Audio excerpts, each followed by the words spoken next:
नमस्कार साथियों, गणितपुर math classes में आप सभी का स्वागत है। और आप सभी का काफ़ी लंबे समय का तो इंतज़ार था एग्ज़ाम का, वो लगभग अब ख़त्म होने वाला है। किसी की 4 को और 5 जुलाई को आपके एग्ज़ाम है। सभी के लिए बेस्ट ऑफ लक। सभी साथी डिस्ट्रिक्ट लेवल पे टॉप करें और जिससे कि स्टेट लेवल पर वो पहुँचे और स्टेट से पहुँच कर के वो नेशनल लेवल तक जाए। ठीक है, ऐसी हम शुभकामना सभी को करते हैं। और हमने अब तक के 6, 7 और 8 तीनों जो बुक के प्रश्न थे उन सबको देख लिए हैं। इसके अलावा जितनी भी हमें जो आपके सिलेबस में दिखा रखा था सारे टॉपिक कवर कर लिए हैं। अब आज है 9वीं का और कोशिश करेंगे कि 10वीं का अगला पार्ट आए। ठीक है, इसलिए आपको थोड़ा सा लेट नाइट तक मैं डाल सकता हूँ, 9 से 10 बजे तक ही डाल पाऊँगा इनको। ठीक है, जैसे भी होगा उसके अंदर आपको टाइम मिल जाएगा। ठीक है, और आधी घंटे या 1 घंटे पहले आपको ये सूचना मिल जाती है कि कब आपको टेलीग्राम पे सूचना मिल जाएगी। ठीक है, अब आपका आज की जो क्विज स्टार्ट करते हैं। और पिछली जो क्विज है उसके अंदर जो अच्छा प्रदर्शन रहा था उसके अंदर था वो थोड़ा सा क्या है, काफ़ी स्टूडेंट उससे जुड़ नहीं पाए थे ज़्यादा, तो इस वजह से। बाकी नर्मदा है और एक और है, क्या नाम है उसका, प्राची, उसने भी अच्छा दिया था। इसके अलावा एक शिवम सत्तम, वो भी अच्छा है। और आज एक शिव नाम के लड़के ने ब्लॉक में टॉप किया है, सिर्फ 4-5 वीडियो से ही किया है वो भी, उसके लिए भी बहुत बहुत धन्यवाद। दीपक जो कि काफ़ी अच्छा व्यू देता है। ठीक है, और जितने भी साथी हैं हमारे साथ जो जुड़ने वाले साथी हैं जो ऑनलाइन हैं, और वो हैं सोम है, राकेश है, पूर्वा है, आरुष और दिव्या, दीपेश, भरत, साक्षी, नंदिनी, ओम, शुभम, गौरव, मोहिनी, प्राची, आदर्श वर्मा, आकाश, मोहित, राजेंद्र, मुकेश, सांवले, तनिष्क बंसल, कन्हैयालाल, सत्तम, विकास, अमरदीप, दिव्या, बाजीगर, शिव, हेमराज, सुमित, दीपेंद्र, रोहित, खुशी और यशवंत, यश कुमावत। काफ़ी अच्छा व्यू दे रहे हो आप, अच्छा शानदार प्रदर्शन है अब तक का आप सभी का। और जिनका मैं नाम नहीं ले पा रहा हूँ उन सभी को भी बेस्ट ऑफ लक। सभी का अच्छा डिस्ट्रिक्ट लेवल से स्टेट लेवल पर सिलेक्शन हो। ठीक है, आज की क्विज स्टार्ट करते हैं। तो इसका जो पहला है, सभी लाइव रहे और अपने प्रश्नों के उत्तर देते चले। पहला प्रश्न है, प्रत्यक्ष इक्वलिटी का अर्थ क्या है? जो आपकी प्रत्यक्ष जो इक्वालिटी यानी जो मतलब पूरी तरह से शुद्धता का प्रमाण, वो है आपका इसके अंदर शेयर खरीदना और उसे धारित रखना। पहला आंसर आएगा शेयर खरीदना और उसे धारित करना। एग्जाम में आपको यहाँ से प्रश्न आ सकते हैं, इसलिए आप 6, 7, 8, 9, 10 की बुकों के जो पेपर मैंने डाले हैं, जो क्विज डाली है, उनको आप एक बार ज़रूर रीड करें। ठीक है, और एक SBI की रिलेटेड वाली RBI की पढ़ेंगे, एक G20 की पढ़ेंगे, और इन 5 बुकों को, इनको तो आपको लास्ट तक देखकर ही जाना है। ठीक है, नेक्स्ट प्रश्न है, परस्पर निधियां हैं। तो परस्पर जो निधियां हैं वो हैं निवेश से प्राप्त, मैं आंसर बता रहा हूँ आपको समय खराब नहीं करते हुए ज़्यादा, निवेशकों से प्राप्त धन का संग्रहण जो व्यावसायिक रूप से प्रतिबंधित होता है। हाँ, काफ़ी स्टूडेंट अच्छे आंसर देते हैं और उन सभी को बहुत बहुत धन्यवाद। कम से कम वो आपको उससे अच्छा रिवीजन हो जाता है। फिर आप एक बार इसको और थोड़ा सा देख लिया करो स्पीड में थोड़ा सा, और फिर आपको ये क्लियर याद हो जाएंगे सारे।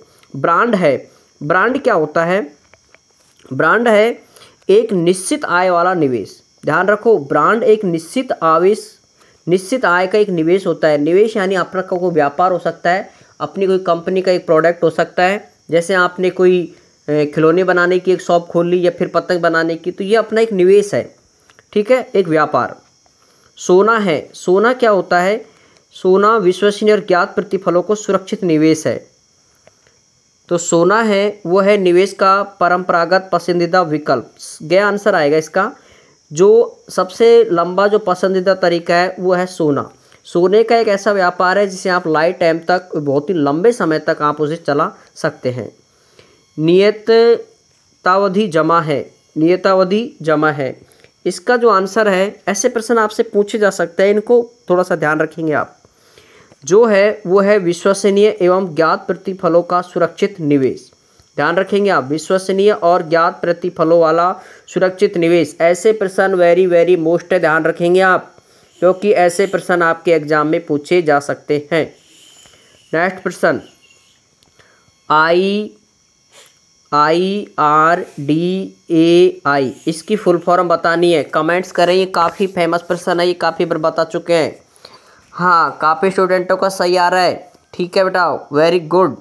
निश्चित रूप से आपको डिस्ट्रिक्ट लेवल पर सफलता मिलेगी।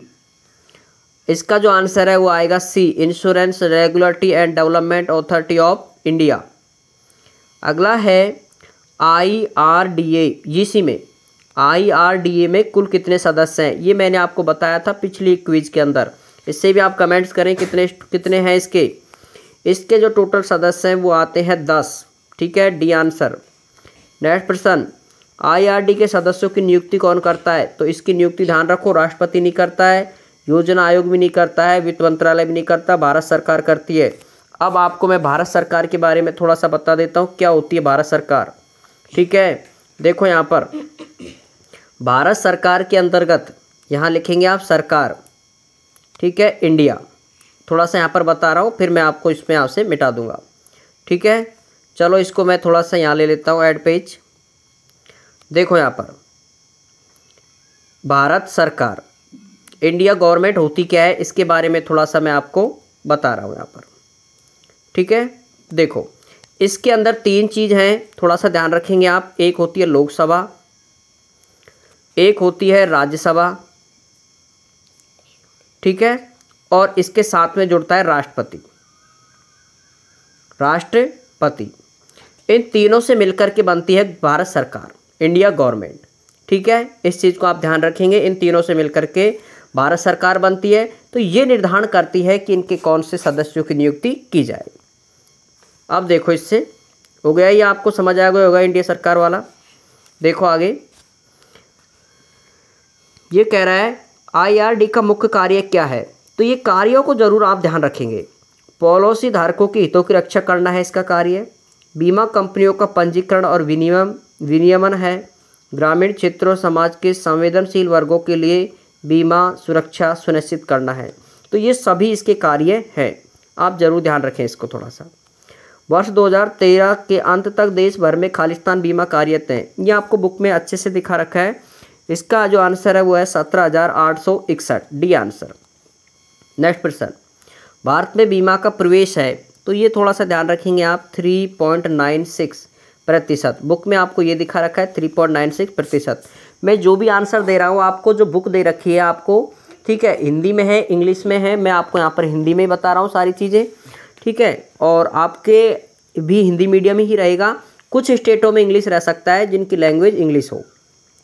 आगे है, ये आपको मैंने बता दिया। पराक्रम लिखित है, इस प्रश्न पे थोड़ा सा आप ध्यान रखेंगे। पराक्रम लिखित है, ये होता है एक डिम्बेचर, ए आंसर आएगा। और इसे आप मुझे कमेंट्स भी करें कि सर बिल्कुल एकदम डिम्बेचर राइट है या फिर थोड़ा सा, क्योंकि ये मुझे अच्छे से मिल नहीं पाया वहाँ पर। आगे देखो, बैंक द्वारा मंजूर ऋण में आहरण है, तो बैंक द्वारा मंजूर में जो आहरण है वो होता है कैश क्रेडिट। आपको मैंने बताया था कि आहरण का मतलब होता है कैश, अर्थात निकालना, कैश या निकालना। तो आप कैश निकालेंगे क्रेडिट कार्ड से, ठीक है। ऋण की बात करता है तो हमेशा ध्यान रखोगे, ऋण हमेशा क्रेडिट कार्ड में लिखेंगे।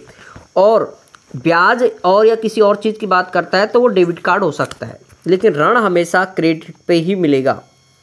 आगे है, वह ऋण खाता जिसमें ऋण की संपूर्ण राशि का भुगतान ऋण लेने वाले को एक बार में या तो नगद रूप में उसे बचत खाते या चालू खाते में धनांतरण द्वारा किया जाता है। तो ये जो है वो आएगा मांग ऋण, ध्यान रखें, डिमांड ऋण। थर्ड में फर्स्ट आएगा ए आंसर। अगला है, सामान्यतः पूंजी की नियत अपेक्षाओं के लिए मंजूर किया जाता है, तो उसको जो मंजूर किया जाता है, ध्यान रखो, पूंजी की नियत अपेक्षाओं के लिए तो मियादी ऋण होता है वो, बी आंसर। नेक्स्ट है निवेशकों से ऋण प्राप्त करने के लिए, निवेशकों से ऋण प्राप्त करने के लिए खालिस्तान जारी किए जाते हैं। तो निवेशकों से ऋण प्राप्त करने के लिए डिबेंचर जारी किए जाते हैं, ए ऑप्शन। नेक्स्ट प्रश्न है कंपनी द्वारा कमाए गए लाभ जो लाभांश के रूप में शेयर धारकों को वितरित नहीं किए जाते हैं, क्या कहलाते हैं? वो कहलाते हैं सुरक्षित रखी गई आय। इस प्रश्न को आप ध्यान रखेंगे, ऐसे प्रश्न आपको एग्जाम में देखने को मिलेंगे। ठीक है, अब देखो नेक्स्ट, तुरंत भुगतान न करके आपूर्तिकर्ता से उपकरण और सामान खरीदना खालिस्तान कहलाता है। तो ये कहलाता है प्राक्रम लिखित। ध्यान रखो, प्राक्रम लिखित का मतलब होता है, आपको मैं यहाँ पर बता दूँ कि कोई भी चीज़ है उसको आप लिखित में दे रहे हो, ठीक है, तो वो कहलाती है प्रक्रम। और ये क्या है, तुरंत भुगतान न करके आप उसे लिखित में दे देंगे कि मैं आपको बाद में अदा कर दूंगा। ठीक है, ऐसी चीज़ें। तो इसका आ जाएगा डी आंसर। नेक्स्ट प्रश्न है पैन का पूरा नाम क्या है? तो इसका होता है परमानेंट अकाउंट नंबर। ये तो सबको पता है, परमानेंट अकाउंट अरे सी आएगा बेटा, अमाउंट नंबर होता है, अकाउंट होता है वो, अकाउंट होता है, गे आंसर अकाउंट होता है वो। ठीक है, अगला प्रश्न है खालिस्तान से अधिक की नियतावधि और मियादी जमा कराते समय पैन का उल्लेख होता है। तो ये आपको पता है, बुक में आपको जो दिखा रखा है उसका जो आंसर है वो है 50,000 से अधिक।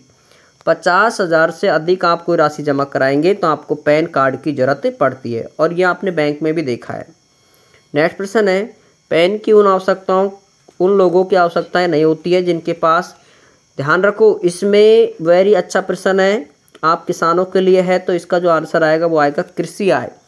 कृषि आय करने वालों को पैन की कोई ज़रूरत नहीं होती है। नेक्स्ट प्रश्न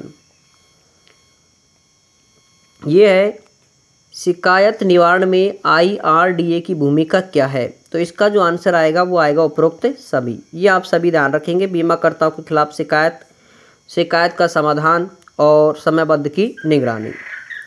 IGMS का पूरा नाम क्या है? IGMS इसका नाम है integrated grievance management system, B answer एकीकृत शिकायत प्रबंध प्रणाली। नेक्स्ट प्रश्न है, मैं ज़्यादातर आपको प्रश्नों के ही उत्तर बता रहा हूँ बेटा। यहाँ पर कौन सी विनियमनी में पॉलिसी विक्रय के समय की जाने वाली विभिन्न योजनाओं के संबंध में प्रावधान है? तो ये जो प्रावधान है वो है आपके 2002 में। ठीक है, तो इसका थोड़ा सा आप ध्यान रखेंगे। यहाँ पर इसकी जो प्रणाली है उसका आंसर आ रहा है डी 2002 में। ठीक है, नेक्स्ट प्रश्न खालिस्तान कार्ड धारक पर देयता उत्पन्न होता है। तो इसका जो आंसर है वो आएगा क्रेडिट कार्ड। ठीक है, देयता के उत्पन्न होती है, उसमें ऋण की बात करता है, देयता में ऋण शब्द होता है। ठीक है, तो वो होता है क्रेडिट कार्ड में। अगला है खालिस्तान की सहायता से आपके बैंक खाते से तुरंत धन निकाला जा सकता है। तो ये निकाला जा सकता है डेबिट कार्ड से। ठीक है, खाते से पैसे निकलवाने का मतलब होता है डेबिट से, और यदि हम शॉपिंग वॉपिंग करते हैं वो होता है क्रेडिट से। ठीक है, तो इसका जो आंसर आएगा वो आपका बी आंसर आएगा। ठीक है, अगला है एक क्रेडिट कार्ड में विवरण की तारीख से तात्पर्य क्या होता है? क्रेडिट कार्ड में आपको पता है बिल की अवधि लिखी होती है उसके अंदर, भाई इतनी तारीख तक ये वैलिड होता है, जो कि ATM में लिखा होता है सेम ऐसे। अगला है किसी क्रेडिट कार्ड विवरण में कुल देय राशि का अर्थ क्या है? ठीक है, तो क्रेडिट कार्ड में कुल देय राशि का अर्थ क्या होता है कि वह न्यूनतम राशि जिसका भुगतान किया जाना चाहिए। इसका आ जाएगा बी आंसर, मतलब ख। क्रेडिट कार्ड में कुल देय राशि का मतलब ये होता है। अगला प्रश्न है शीतल स्वयं का क्या करे? प्रश्न काफ़ी ज़्यादा हैं तो इसलिए आपको समय लग रहा है। ठीक है, तो अब क्या लास्ट समय में आपको जितनी हो सकता है पूरी कोशिश कर रहा हूँ मैं 8वीं 9वीं 10वीं की, और सभी साथी काफ़ी अच्छा आंसर दे रहे हैं, सभी को बहुत बहुत धन्यवाद। अगले जो है वो है शीतल स्वयं का खालिस्तान से बचाव करने के लिए अपने साथ छाता लेकर चलती है। तो वो होती है स्वयं के बचाव करने के लिए बरसात का। ये आप कहानी पढ़ोगे तो आपको पता चल जाएगा कि शीतल इसमें क्या कर रही है। अगला है अप्रत्याशित जोखिमों से बचाव करता है। तो आपको पता है बीमारी तो कर ही नहीं सकती। और अप्रत्याशित का मतलब होता है अचानक कोई घटना, जैसे कोई भूकंप आ गया, आपदा आ गई, किसी भी समय दुर्घटना हो गई, ये होती है अप्रत्याशित घटना। तो वहाँ पर एक छाता काम नहीं करेगा, दवाई भी नहीं करेगा, क्या काम करेगा? बीमा। ठीक है, बीमा आपकी सुरक्षा करेगा। बीमा आपकी तो क्या, आपकी फैमिली की, आपकी दोनों की सुरक्षा करता है। नेक्स्ट प्रश्न है, लोक देयता विनियम अधिनियम में खतरनाक रसायनों का प्रयोग करने वाली सभी प्रतिष्ठित अनुदेशन, ध्यान रखेंगे आप, खतरनाक रसायनों का प्रयोग करने वाली जो है लोक देयता बीमा अधिनियम है, वो किया था 1991 में। 1991 में, ये आपको थोड़ा ध्यान रखना है, 1991। अगला है आरबी का, आरबीआई, कितना सरल पेपर है, सरल क्वेश्चन है ये। इसका आंसर आप स्वामी दें। आप आरबीआई का पूरा नाम क्या है? कमेंट्स करें तुरंत। ठीक है, क्या answer? Reserve bank of India. भारतीय रिजर्व बैंक की स्थापना कब की गई? एकदम सरल, ध्यान रखो 1934 में तो इसका अधिनियम बना था और 1 अप्रैल 1935 में इसका स्थापना हुई थी, इसकी स्थापना। नेक्स्ट है, भारतीय रिजर्व बैंक का राष्ट्रीयकरण कब हुआ था? सारे प्रश्न आप कमेंट्स करें, एकदम सरल प्रश्न है आपको ये। ठीक है, तो इसका जो आंसर आएगा, हाँ काफ़ी हद तक सही आंसर दे रहा हो, सोम, शिवम, ठीक है, दीपेश, बढ़िया, दिव्या और जितने भी साथी हैं, प्राची है, ठीक है, मोहित है और जितने भी साथी हैं, गौरव, जितने भी साथी जुड़ रहे हैं, ठीक है, सभी सही आंसर दे रहे हैं इसके। भारतीय रिजर्व बैंक की अध्यक्षता खालिस्तान के द्वारा की जाती है। ध्यान रखोगे, रिजर्व बैंक की अध्यक्षता आरबीआई की गवर्नर के द्वारा की जाती है। भारतीय रिजर्व बैंक का मूल कार्य क्या है? बैंक नोटों की जारी करना, देश के लिए बजट तैयार करना, ये काम नहीं करता ये। भारत के अन्य सभी बैंकों की निगरानी, बिल्कुल, कै और गै दोनों। अगला है, भारतीय रिजर्व बैंक अपनी खालिस्तान के द्वारा ऋण और धन आपूर्ति का नियंत्रण करता है। तो ये करता है, इसकी नीति ध्यान रखोगे, मौद्रिक नीति। बैंक की आरबीआई की जो नीति है वो कौन सी नीति है? मौद्रिक नीति, ये आपको ध्यान रखनी है। अगला प्रश्न है, CIBIL का पूरा नाम क्या है? तो इसका नाम आपको ध्यान रखें, credit information bureau, credit information bureau India limited, ये इसकी फुल फॉर्म है। ठीक है, इंडिया लिमिटेड, तो इसका आंसर आ जाएगा सी। अगला है, किसी बैंक से भौतिक स्वरूप में स्वर्ण के बदलने में प्राप्त ऋण को खालिस्तान कहते हैं। ध्यान रखना, स्वर्ण आ रहा है सोने, तो ऋण भी क्या, उसका नाम भी क्या होगा? स्वर्ण ऋण। ठीक है, अगला प्रश्न, एक प्रकार का ऋण जिसमें बैंक अपने ग्राहकों को उसके खाते में धनराशि से अधिक धन की अनुमति प्रदान करते हैं, धनराशि से अधिक धन की प्राप्त करता है, वो जो ऋण कहलाता है वो होता है overdraft. Very very most person ध्यान रखें आप। अब बैंक अपने ग्राहकों को उनके खाते में से धनराशि से अधिक धनराशि प्रदान करते हैं, ऐसे ऋण होते हैं ओवरड्राफ्ट। उन विद्यार्थियों को दिए जाने वाला ऋण जो उच्च शिक्षा के लिए किया जाता है वो ऋण होता है शिक्षा ऋण। मकान खरीदने के लिए आपको पता है गृह ऋण, भाई मकान खरीदेंगे तो घर का ऋण। वैयक्तिक आवश्यकताओं की पूर्ति के लिए जो ऋण लिया जाता है वह होता है वैयक्तिक आवश्यकता है तो वैयक्तिक ऋण ही होगा। अगला है, वह ऋण या कार, मोटरसाइकिल, अन्य वाहन रखने के लिए सपना पूरा होगा, वाहन ऋण ले लो, ये सपना आपका पूरा हो जाएगा। ये आरबीआई कहती है, ठीक है, कि अपनी बचत करो और आपका सपना पूरा करो। अगला है, मुद्रास्फीति एक समयावधि के दौरान वस्तुओं और सेवाओं के सामान्य में निरंतर वृद्धि है। तो सामान्य में निरंतर वृद्धि है मूल्य में, इसका आंसर आएगा मूल्य। ठीक है, अगला है, मांग आधारित मुद्रास्फीति तब होती है जब आपको समग्र मांग अधिक हो और समग्र आपूर्ति से। ठीक है, मांग अधिक होनी चाहिए पूर्ति से, तो होता है मुद्रास्फीति। और मुद्रास्फीति का मतलब क्या होता है? वस्तुओं और सेवाओं के मूल्यों में निरंतर वृद्धि। देखें यहाँ पर मैं इसको लिख रहा हूँ, वस्तुओं और सेवाओं के मूल्य में, वस्तुओं एवं सेवाओं के मूल्यों में निरंतर वृद्धि, ध्यान रखें आप, निरंतर वृद्धि, ये कहलाता है मुद्रास्फीति। मुद्रास्फीति ये कहलाता है। ठीक है, ध्यान रखेंगे आप थोड़ा ये। अब देखो इसमें अगला प्रश्न है, लागत आधारित मुद्रास्फीति जब होती है, लागत वाली कब होती है?